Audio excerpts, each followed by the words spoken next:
ভারতের তামিলনাড়ুর রাজনীতিতে বড় ধরনের পালাবদল। চলচ্চিত্র তারকা বিজয়ের নেতৃত্বে নতুন দল গড়ে তুলে নির্বাচনে চমক দেখিয়েছে। দীর্ঘদিনের ক্ষমতাসীন দলকে পিছনে ফেলে নতুন সমীকরণ তৈরি হয়েছে রাজ্যটিতে। বিশ্লেষকরা বলছেন এর পেছনে বড় ভূমিকা রেখেছেন রাজনৈতিক কৌশলবিদ প্রশান্ত কিশোর।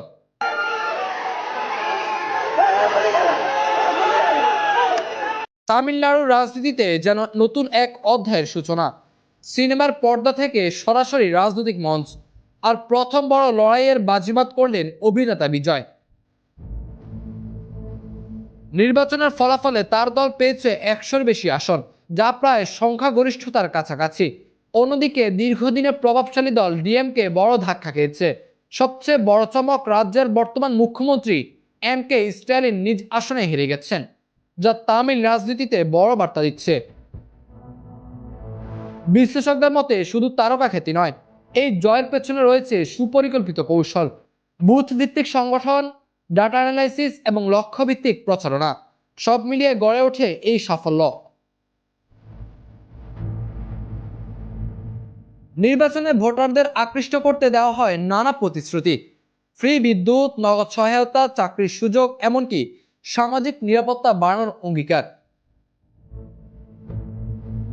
বিশেষ করে তরুণ ও নারী ভোটারদের মধ্যে বিজয়ের প্রতি সমর্থন ছিল চোখে পড়ার মতো। নির্বাচনে ব্যক্তিগত ইমেজও ভূমিকা রেখেছে বলে ধারণা করা হচ্ছে। সহ অভিনেত্রী তৃষা কৃষ্ণের সঙ্গে সম্পর্ক নিয়ে আলোচনাও ভোটারদের আবেগে প্রভাব ফেলতে পারে, এমনটাই বলছেন অনেকে।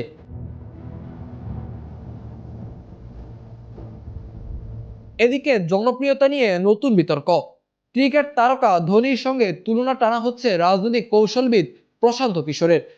তামিলনাড়ুর এই ফলাফল শুধু একটি রাজ্যের পরিবর্তন নয়, বরং ভারতীয় রাজনীতিতে নতুন এক ধারা তৈরি হওয়ার ইঙ্গিত, যেখানে তারকা খ্যাতি, কৌশল আর জনমুখী প্রতিশ্রুতির সমন্বয়ে নির্বাচনের ফলাফল বদল দিতে পারে।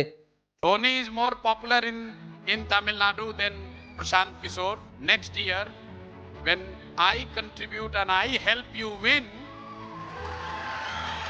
then I will be taking over Dhoni in popularity. বিশ্লেষকরা বলছেন এই মডেল সফল হলে ভারতের অন্যান্য রাজ্যেও এর প্রভাব পড়তে পারে। এখন দেখার বিষয়, ক্ষমতায় গেলে বিজয় প্রতিশ্রুতি কতটা বাস্তবায়ন করতে পারেন। নজরুল তুহিন, বাংলা পোস্ট।